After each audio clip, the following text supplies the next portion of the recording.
இனிமே கண்ணை மூடிட்டு கடலை எண்ணெய் வாங்கலாம். ஏன்னா மந்த்ரா கடலை எண்ணெய் இதயத்தின் தயாரிப்பு.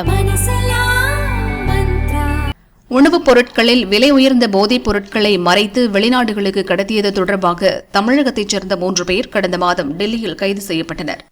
மத்திய போதைப்பொருள் தடுப்பு பிரிவினர் தீவிர விசாரணை நடத்தினர். அதில் கடந்த 3 ஆண்டில் மட்டும் ரூபாய் 2000 கோடிக்கு சுமார் 3500 கிலோ போதைப் பொருட்கள் வெளிநாடுகளுக்கு கடத்தப்பட்டிருப்பது தெரிந்தது. இந்த கடத்தலின் பின்னணியில் சினிமா தயாரிப்பாளரும் சென்னை மாவட்ட திமுக இலகாணி முன்னாள் துணை அமைப்பாளர் ஜாஃபர் சாதிக் இருந்தது தெரியவந்தது. அவரது சகோதரர்கள் முகமது சலீம், மொய்தீன் உள்ளிட்டோருக்கும் இந்த கடத்தலில் தொடர்பு இருப்பதை மத்திய போதைப்பொருள் தடுப்பு பிரிவு அதிகாரிகள் கண்டுபிடித்தனர். போதைப்பொருள் கடத்தல் தொடர்பாக ஜாஃபர் சாதிக் மற்றும் சலீம் ஆகியோரை விசாரிக்க மத்திய போதைப்பொருள் தடுப்பு பிரிவு அதிகாரிகள் முடிவு செய்திருந்தனர். அதற்குள் இருவரும் தலைமறைவாயினர். இந்த நிலையில் ஜாஃபர் சாதிக்கை திமுகவிலிருந்து நீக்கிவிட்டதாக திமுக பொதுச் செயலாளர் துரைமுருகன் அறிவித்தார். தம்பி முகமது சலீம் விடுதலை சிறுத்தைகள் கட்சியில் மத்திய சென்னை மண்டல துணை செயலாளர் பொறுப்பில் இருந்தார்.